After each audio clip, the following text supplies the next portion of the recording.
Good afternoon, everyone. I'm going to start off today and give a little overview of some of the projects going on with the city right now. And then our Director of Economic and Community Development and our grant coordinator, James Arnold, is going to come up and talk a little bit about some of the things he's working on. I also wanted to introduce Kathy Hensley, our Communications Director, who is here. And I'd like to just, acknowledge you for being here today. Thank you. So we have a lot of projects going on at the city right now. I don't know, has anybody been downtown and seen some of the construction? All right.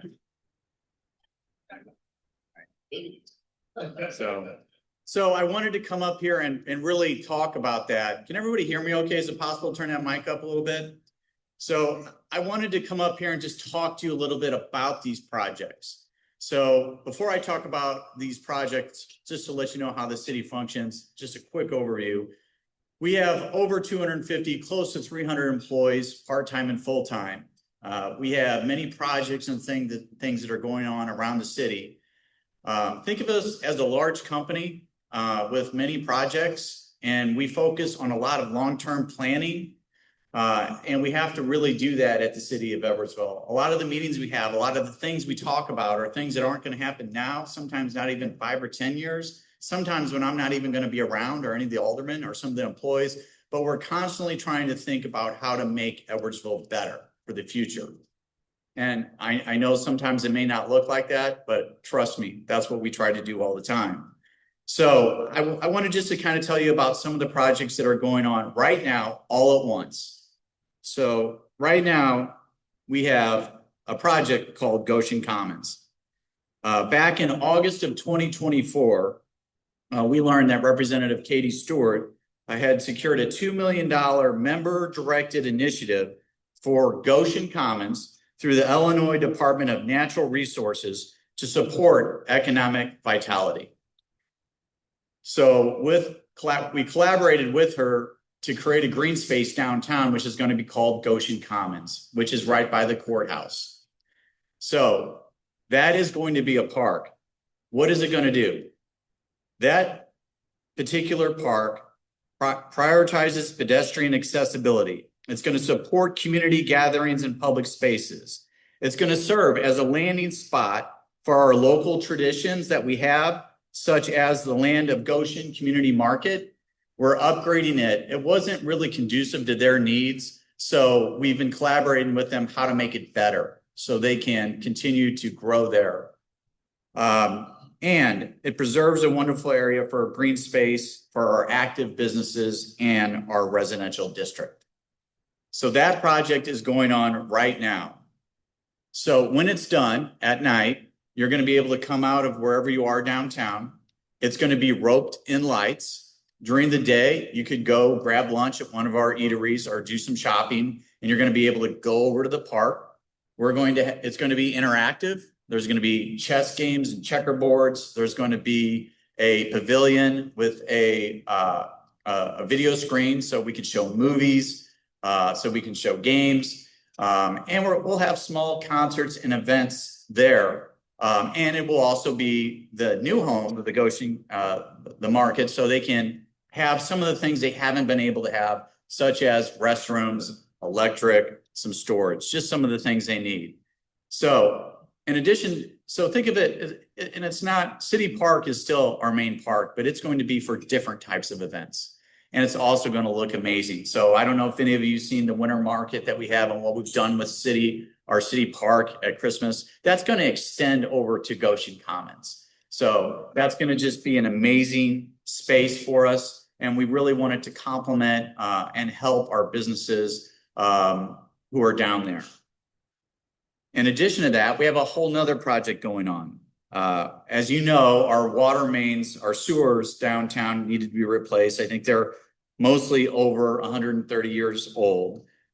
So we are replacing those right now, and it was made possible by a $2.87 million Rebuild Illinois Downtowns and Main Street Capital Grant.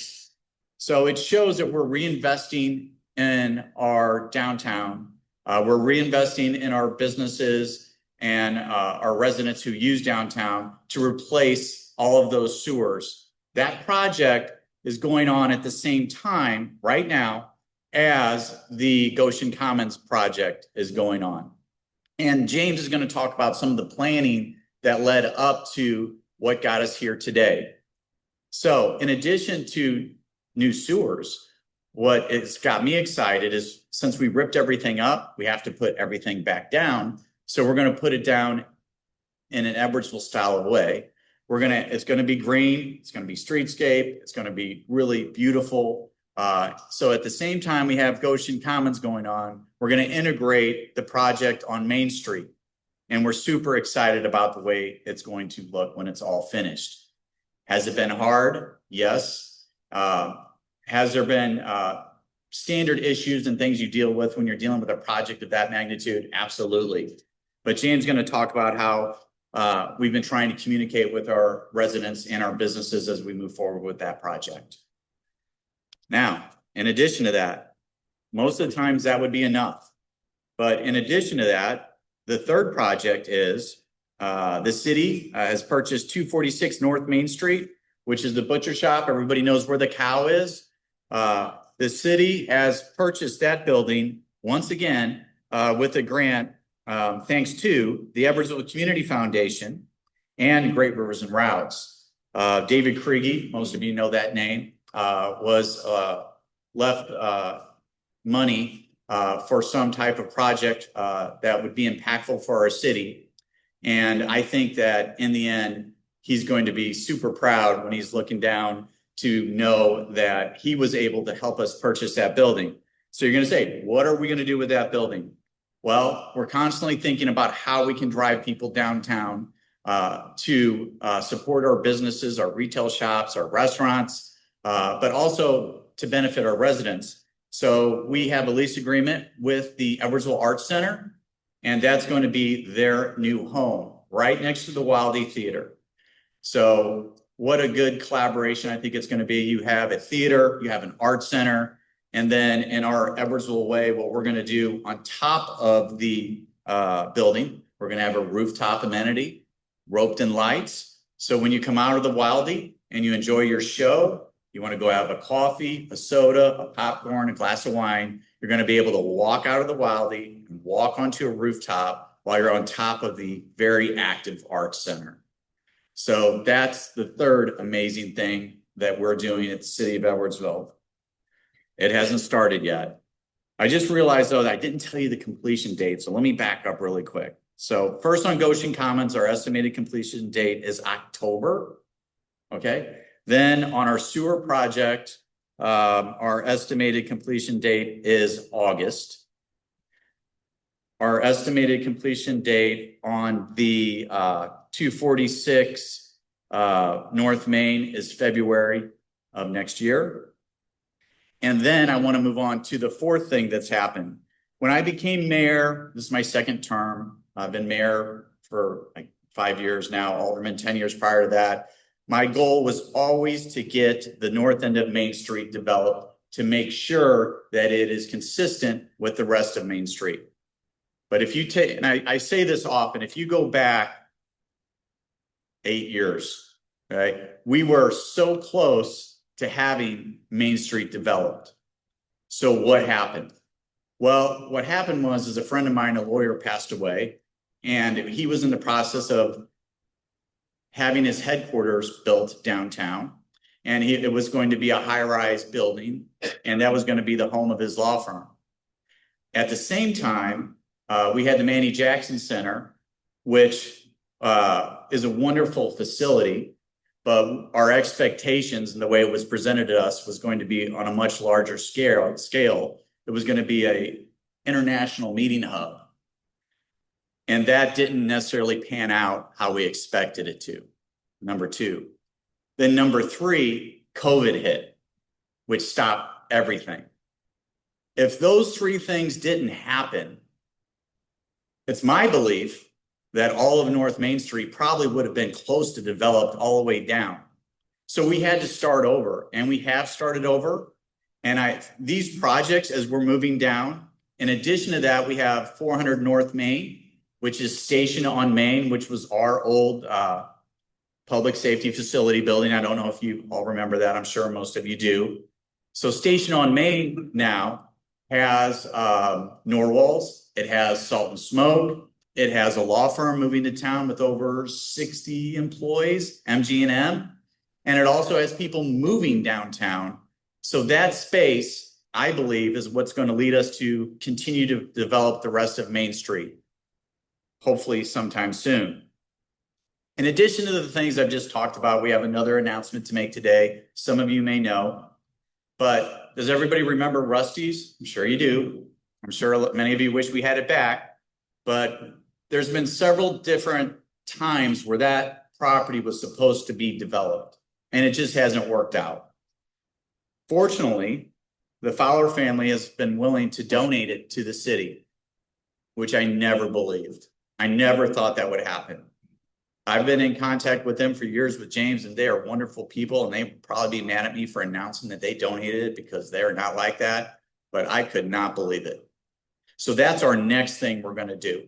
We're going to get together, probably have some focus groups, and then figure out how we can get that end of town moving in the direction so it has a consistent look and feel as the rest of Main Street. Because our biggest goal is to make sure Edwardsville is a walkable and a bikeable and a green community. And I can assure you that our aldermen are hyper focused on that right now. So much to the fact that we've passed on some businesses and some growth. They are more focused right now on making sure the city of Edwardsville's position themselves for the future to make sure the city of Edwardsville is what it is. Now, there's other communities that are moving in a whole nother direction, and sometimes we get intertwined with some of them. All I know is what our city is doing and what we're focusing on right now. It doesn't mean that we don't want more businesses and we don't want more development. We're always looking at things like that. We are open for business, but I just know the feeling of the aldermen, what they think is most important now. And it's making sure we're thinking about the next decade. So in addition to that, I don't want you, before I turn it over to James, I don't want you just to think that we're focused on Main Street, because that's not true. I want to talk just briefly about our development out at Plummer Family Park. I don't know if many of you have been out there or not, but Park North Golf Club has really been doing well. And what a great place it is to either eat or golf. It's not just golf. It's really a whole entertainment complex to me. And it's been doing amazing. In addition to that, we've recently announced that we have a public-private partnership with Mark Thomas, who is a lawyer in town, former EHS graduate, former athlete, and just an all-around amazing person. He is going to put in Courthouse 618 at Plummer Family Park. So you might ask, what is 618 Courthouse or Courthouse 618? All right. It is going to be an indoor facility, which is going to be basketball and volleyball, roughly 5 full-size basketball courts that can convert to like 9 full-size volleyball courts. And he is also going to have a training facility that is connected to, is it called Shoot 360? And he's going to be doing training out there. Now you may ask, how is it a public-private partnership?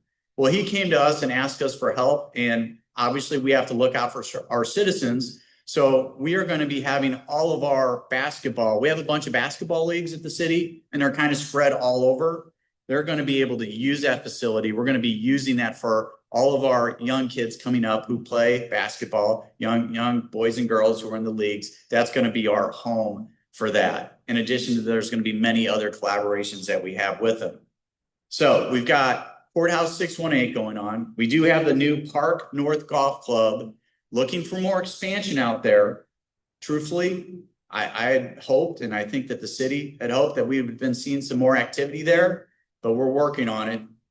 But we also had an expansion there. At the same time, we have 6 sand volleyball courts, which are set up for professional volleyball leagues and our local kids, boys and girls, to have their summer leagues there.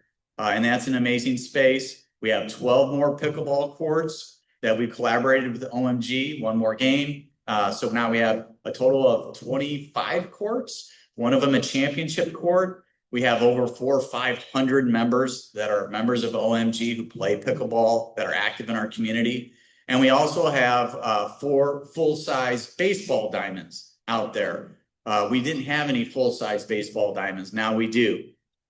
So if you think about all of those things together, and we extended Sports Spark Drive, which you could only get to Plummer Family Park on Goshen Road.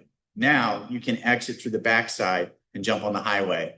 And that was a big accomplishment for us. And that's something we promised many years ago that we would complete, and that is completed. And finally, we have something called the RAISE grant. The RAISE grant is the biggest grant we've ever received as a city. It's $22 million. And that is going to, and I'll sum it up really easy for you. Think of being able to ride your bike or walk from Quick Trip to Plummer Family Park. In essence, that's what that grant is going to do, but not just a shared use path. We're also going to have roundabouts, whether you like them or not, they're safer. So we're going to have a few roundabouts on the way out to Plummer Family Park. And then in addition to that, just the infrastructure of making the road better. If any of you have traveled that road, you know there's some challenges as you head out to Plummer Family Park. And that RAISE grant was one of the big reasons we received that was because of Congressman Buzinski. So those are some of the things we're working on as a city. If you ever have any questions or concerns, and I know we're going to have some questions potentially after this, I'm always available. So I'm always accessible and available. And I know that James is always willing to answer the tough questions. So I'm going to get out of here. I'm just kidding. I'll be here. So, James, come on.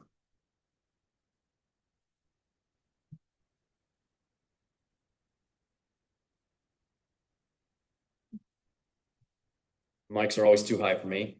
I like to start off with a good joke. I was actually hesitant to come today, and it's because last time I was here, Dan grilled me about property taxes and the city budget. So,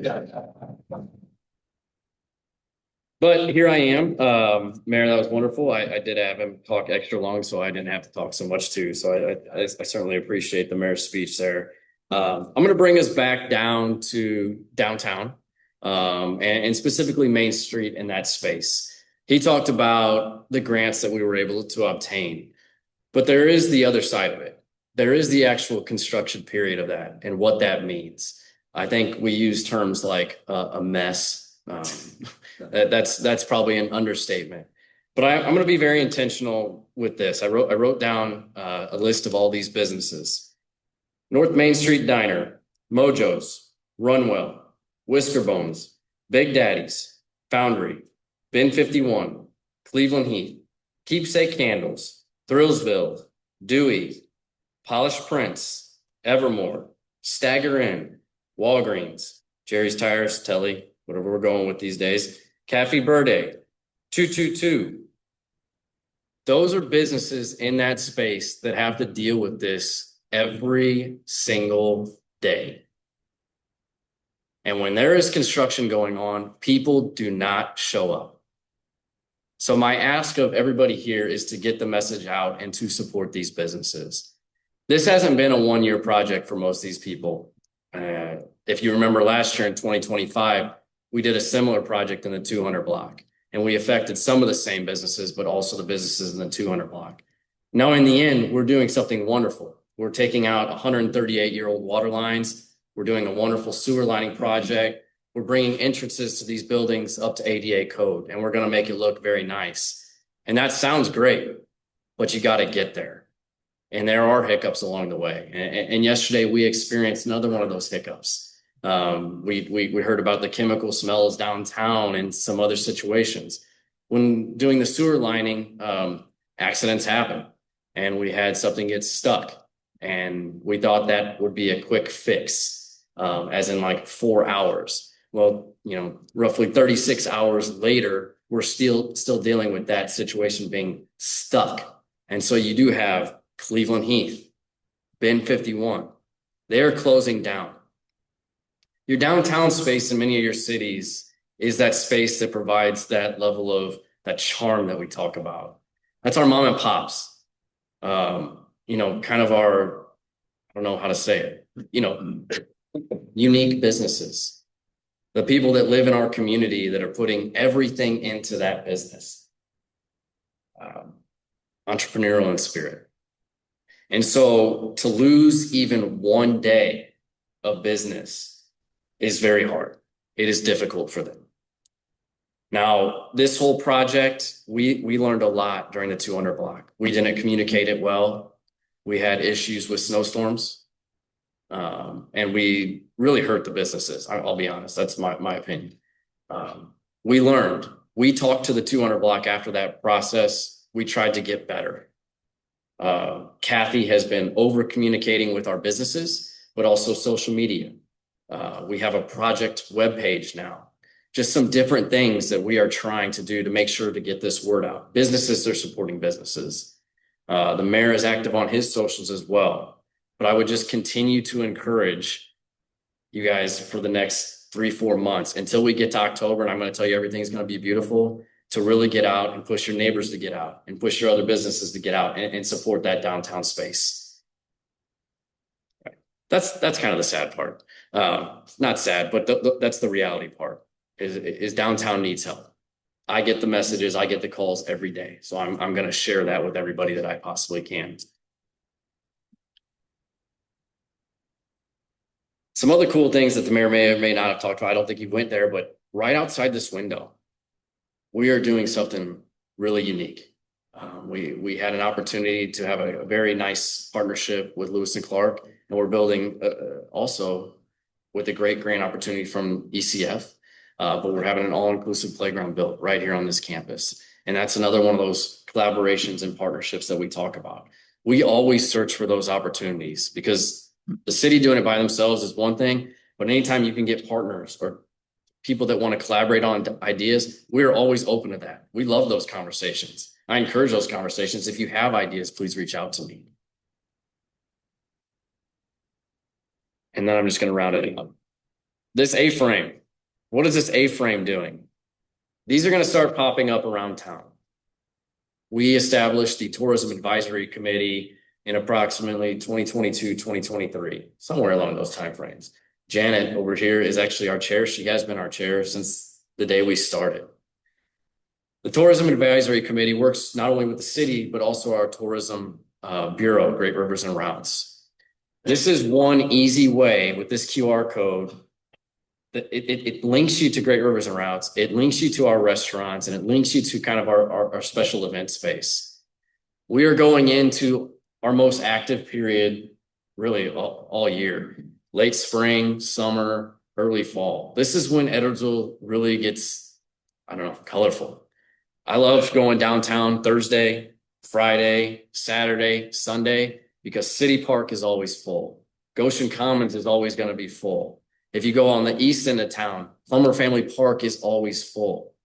This is when Edwardsville comes alive. There is always something going on. We've hinted at it before. The 100-year anniversary of Route 66 is coming up. We're adding some special things to that festival this year. That is an incredible opportunity to get out and see City Park. We love presence, but really, our spring and festival season already began. We have St. Boniface, the Bonifest coming up this weekend. Everybody loves that.